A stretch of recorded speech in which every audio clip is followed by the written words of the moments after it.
Purple. Serves you right for being such a naughty boy.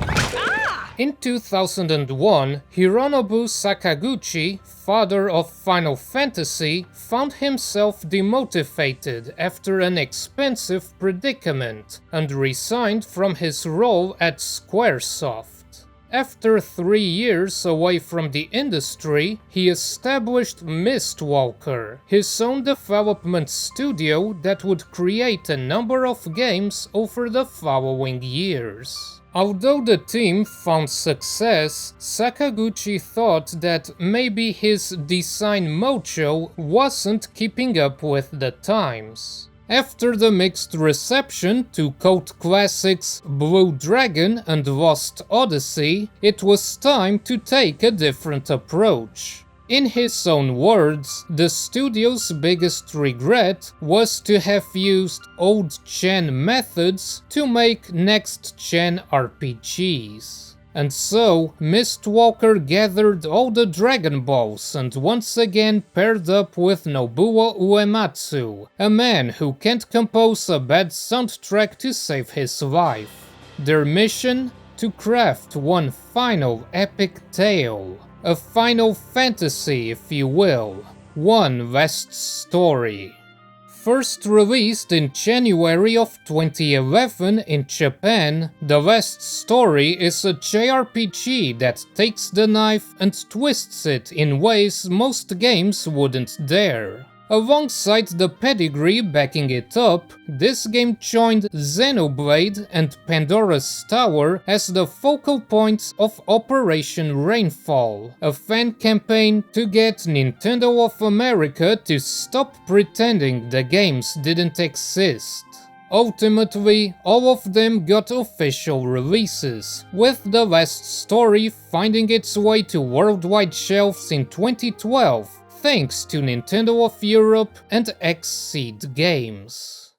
The game begins with a group of mercenaries in the middle of a job, dealing with some pesky lizards. After a couple of minutes, they eventually stumble onto a dead end and decide to split up, with Zale, our protagonist, and Siren the bimbo staying back to rest for a bit. But there's no time for that, since the bones are getting restless, forcing the two of them into a desperate retreat, until Siren ends up getting an arrow through the chest. This triggers Zale's PTSD, inducing a flashback to when his village was slaughtered by bandits and his mother was killed right in front of him.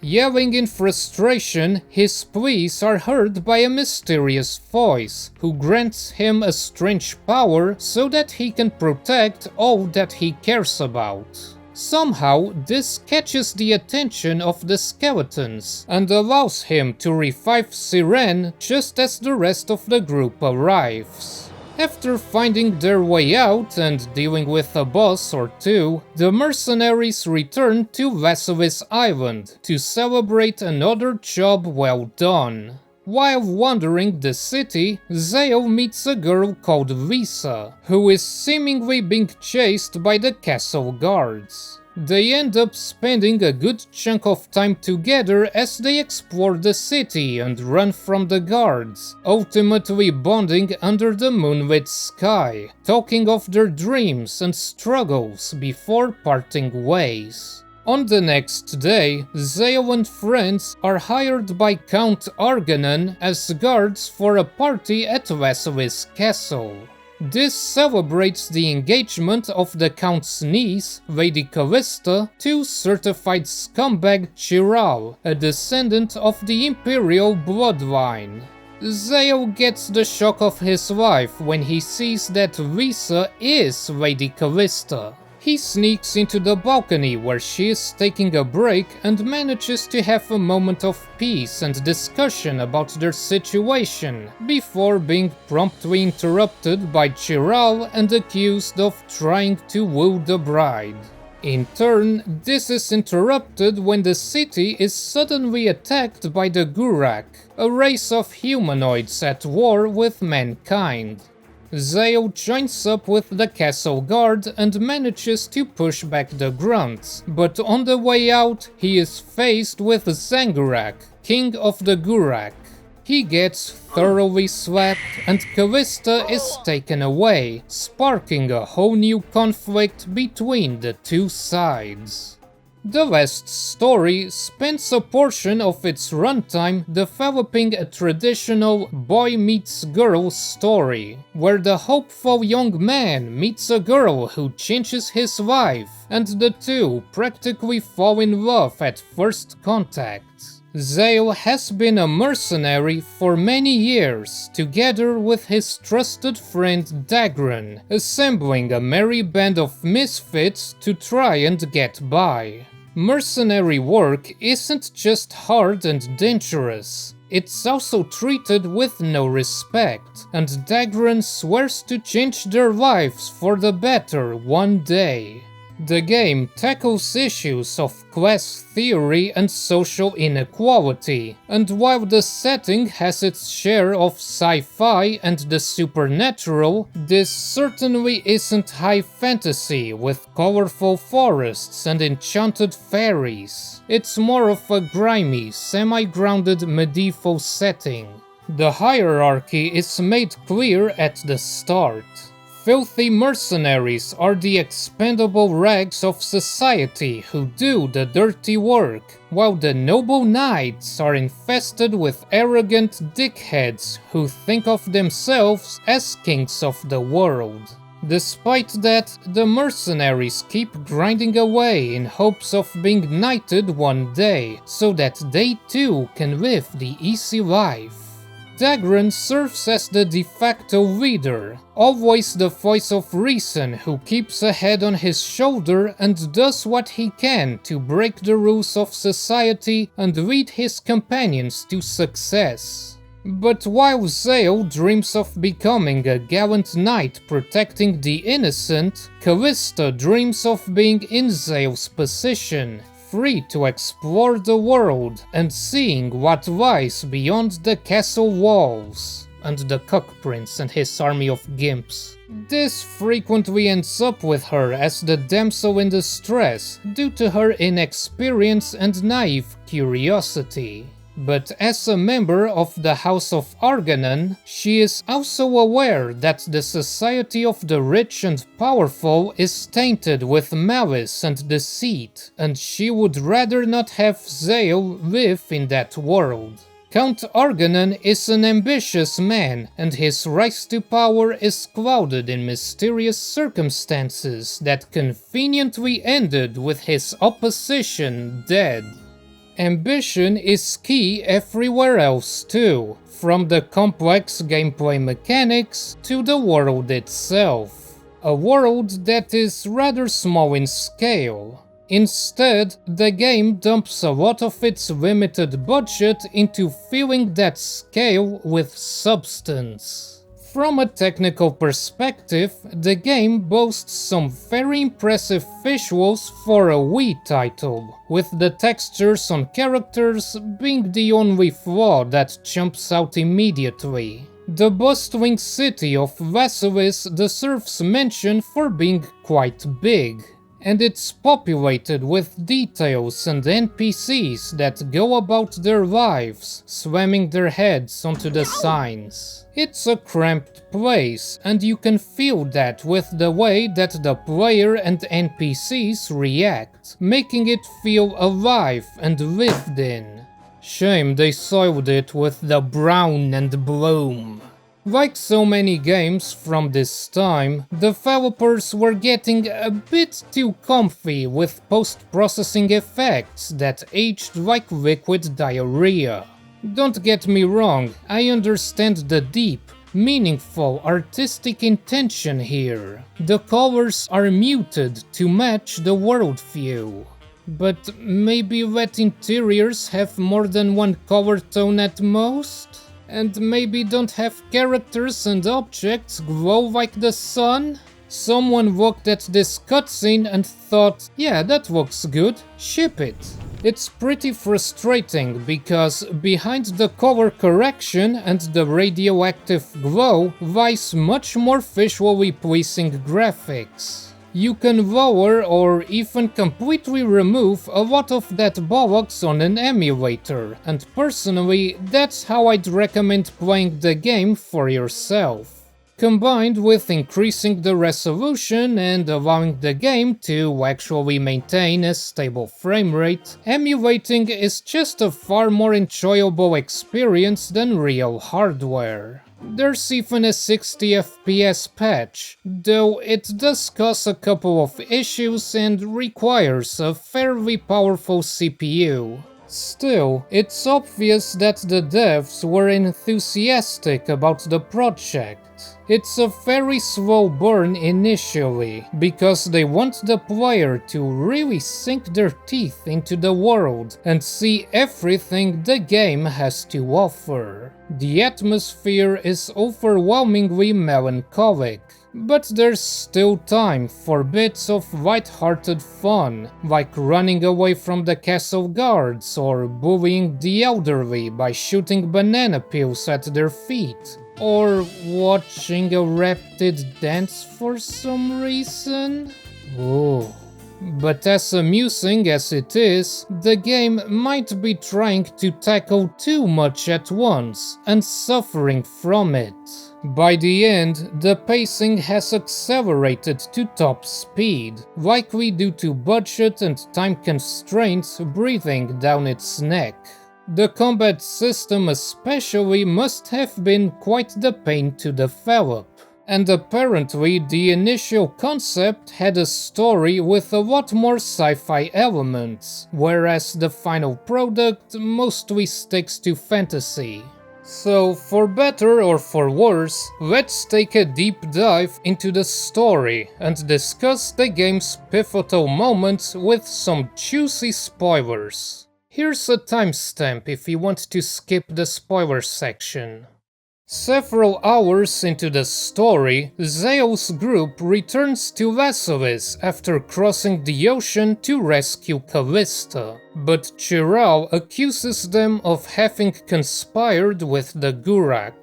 This results in the mercenaries being jailed, with Zeo being put into a very lopsided trial until Dagron negotiates something with Count Arganan.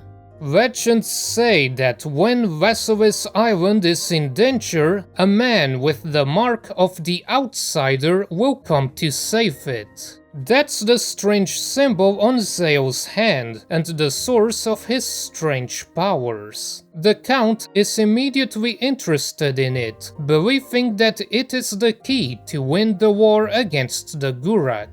In exchange for bending the knee, Zeo and his companions will be granted a knighthood, and potentially even Callista's hand in marriage, putting their dream of a better life within reach.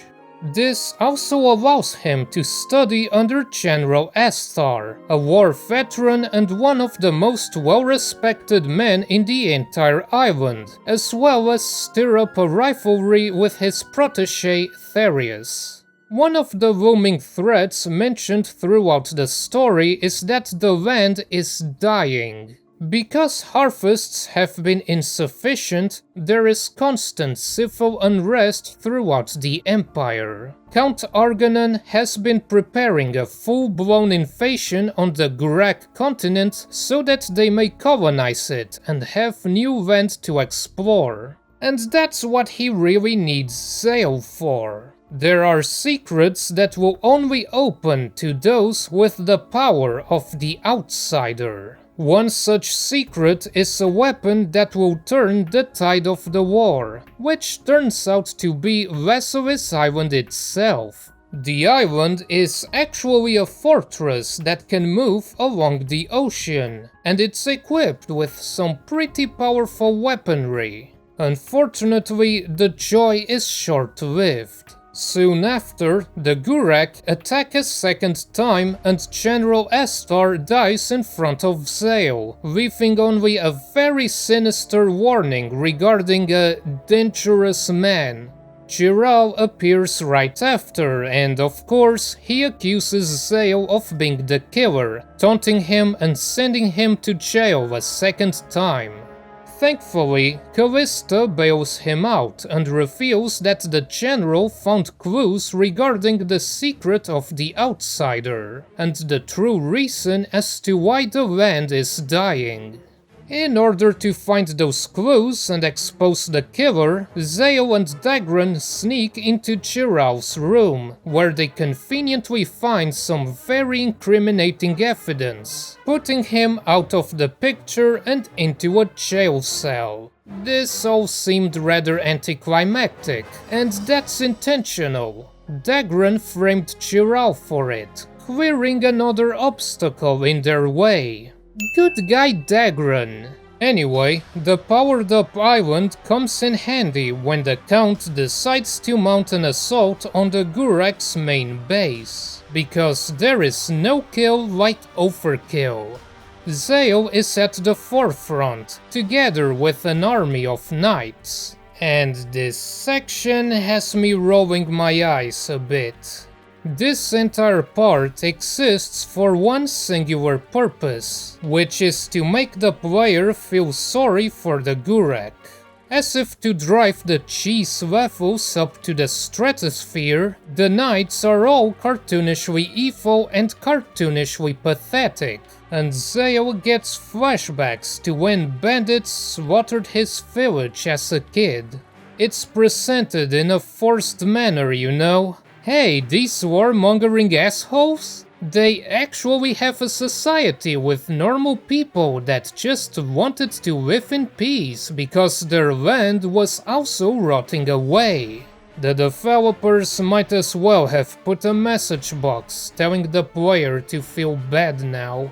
Aside from a throwaway passage in the library and the scenes depicted here, the story puts no effort into making the player sympathize with the Gurak, especially with Zangurak and his two bot buddies being downright evil in every sense of the word. In fact, the entire place is populated exclusively by regular citizens, as if the army had abandoned them to their fates. The game even tries to posture at the player with the usual "you humans are evil and only know how to fight amongst yourselves" schlock. Sorry, not sorry. Sure, the humans aren't any better. You've got knights cutting down civilians like it was a game, and both the Count and Chiral deserve a good paddling. With a cactus. But there's a balance, with one particular example later on, where a dying knight asks Zale to keep Vasilis safe. It's as if the writers realized that it was time for the protagonist to have his big brain moment of doubt, and it was now or never.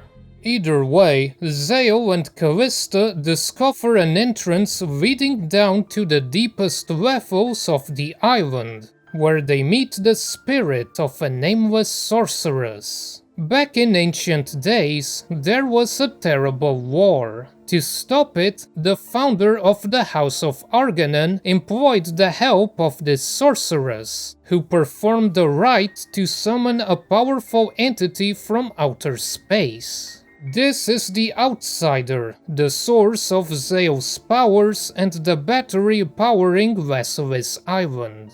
Yes, Zale, the Outsider wasn't in Vasilis from the beginning, you dingus. The Outsider is a so-called World Seed, whose purpose is to absorb enough energy to give birth to new worlds. Arganan ended the war by taking its power and using it as a power source.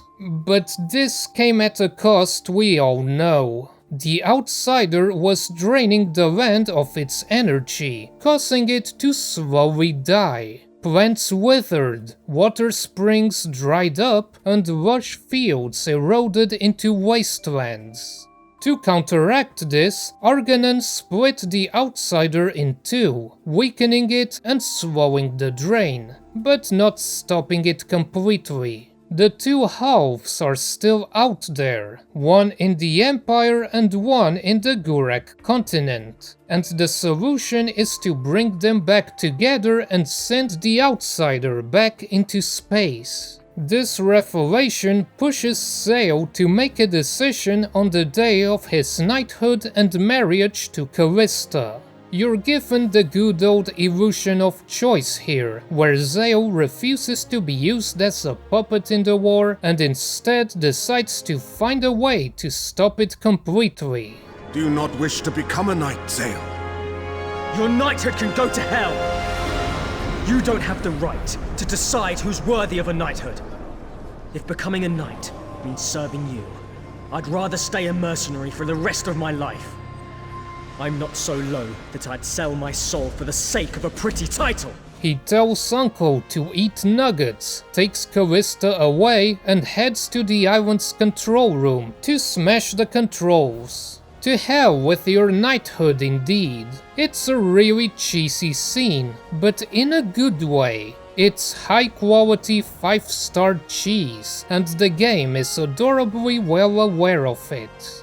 But right at the very last moment, they are interrupted by another Gurak invasion. It seems that their previous attack wasn't intended to conquer Veselis, but to simply gather information about its technology, allowing them to build their own fortress island. And now everything's gone to hell. Temporarily anyway. The Gurak are pushed back and the fortress goes down with Zale, leaving him adrift at sea until he's picked up by a ship led by none other than Chiral. The assault on Veselis was the perfect opportunity for him to escape, his mind now crazy from the humiliation he suffered.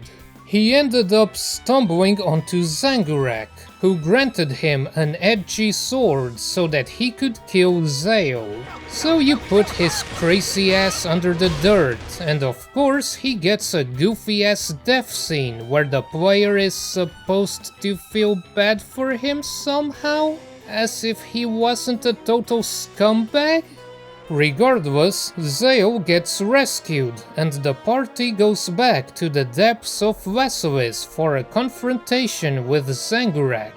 So you put him in the dirt, ending the war.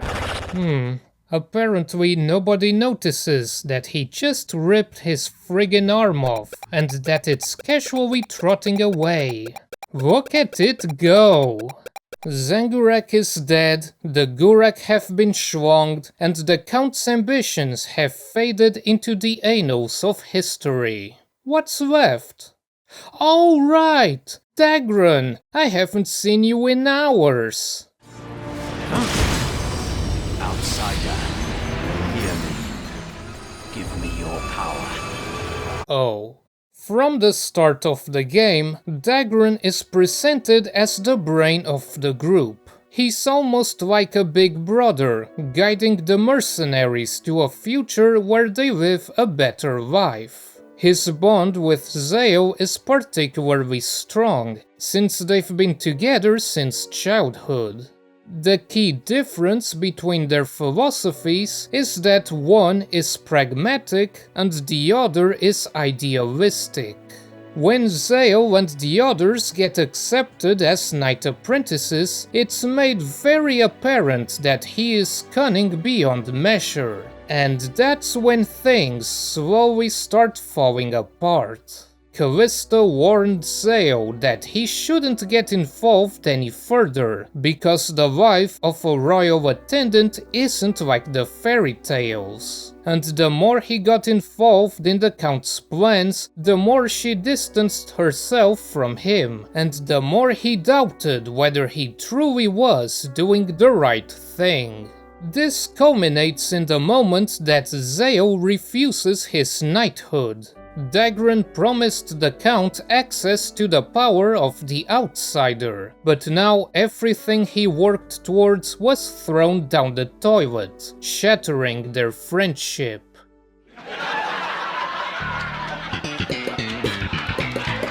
Lastly, the final reveal. Dagran was not only the one secretly collaborating with the Gurak, but also the one who orchestrated every part of the plot, from arriving at Vasilis Island all the way to the conflict with Zangurak.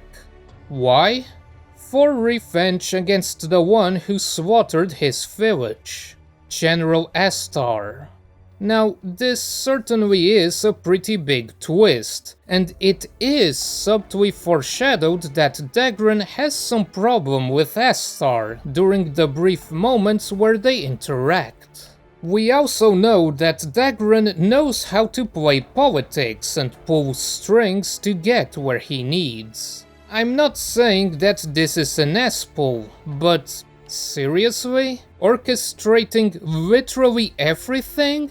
I don't know what to think about that. It almost feels like character assassination in a way, because it's not explicit how much of Dagran's actions and words were sincere.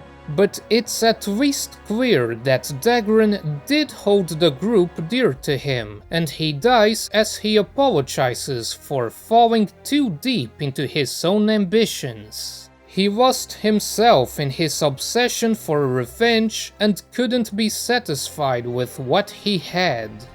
The drama about certain deaths also falls a bit flat when they get waved away with plot. There's an ambiguous scene where it's reasonable to assume that Therius is dead, yet there he is in the epilogue.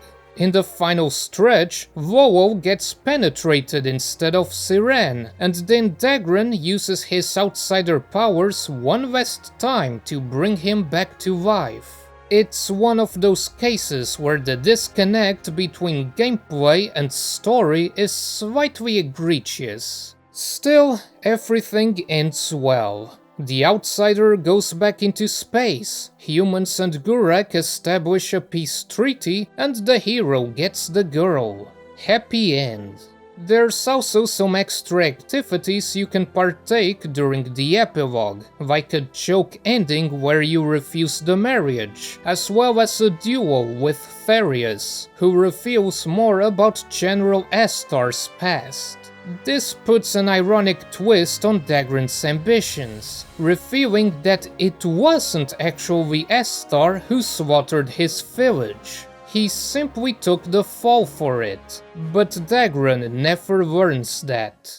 At its core, the last story is a linear game. You are free to get lost in its abundance of side content, but there's always somewhere you have to go next. Although the story is separated into chapters, not all of them are actually required.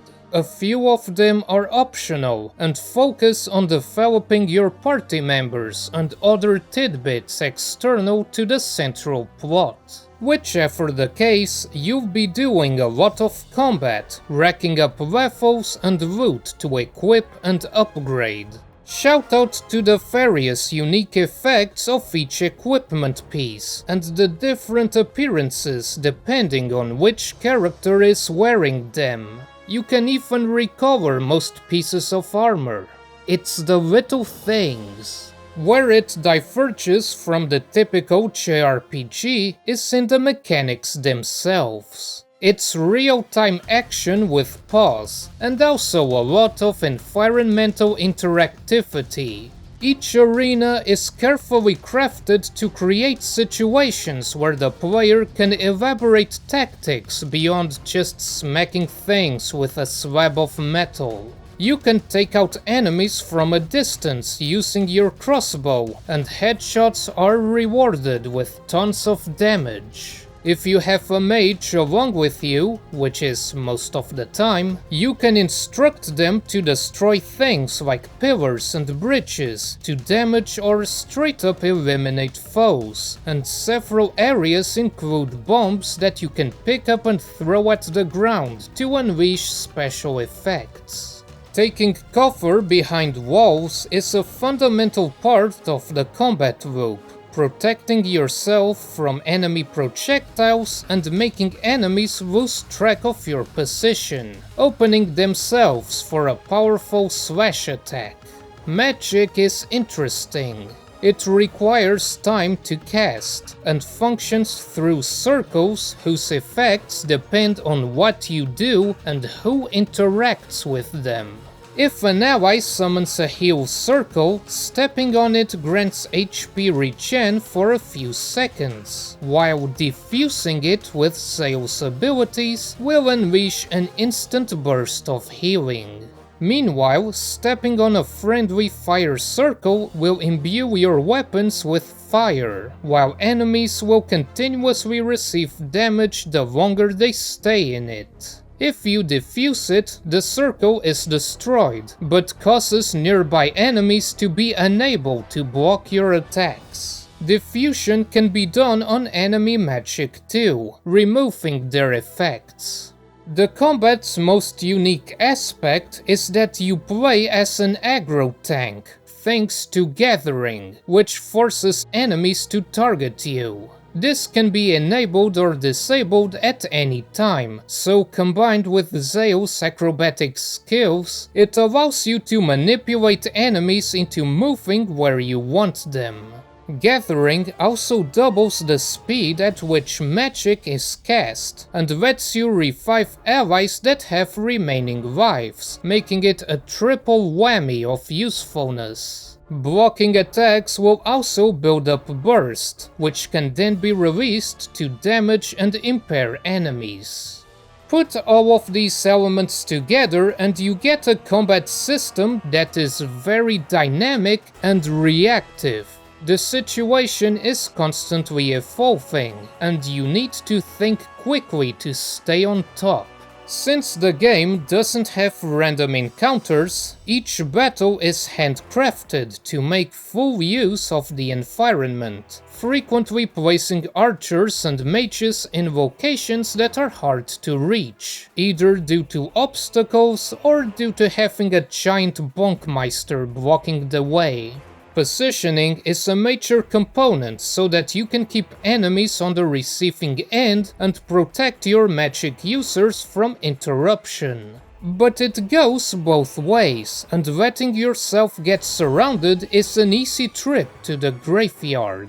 Bosses hit hard, and late-game enemies can take down allies in just a couple of slaps, particularly during battles that spawn enemy leaders, drastically enhancing their stats until you smack them.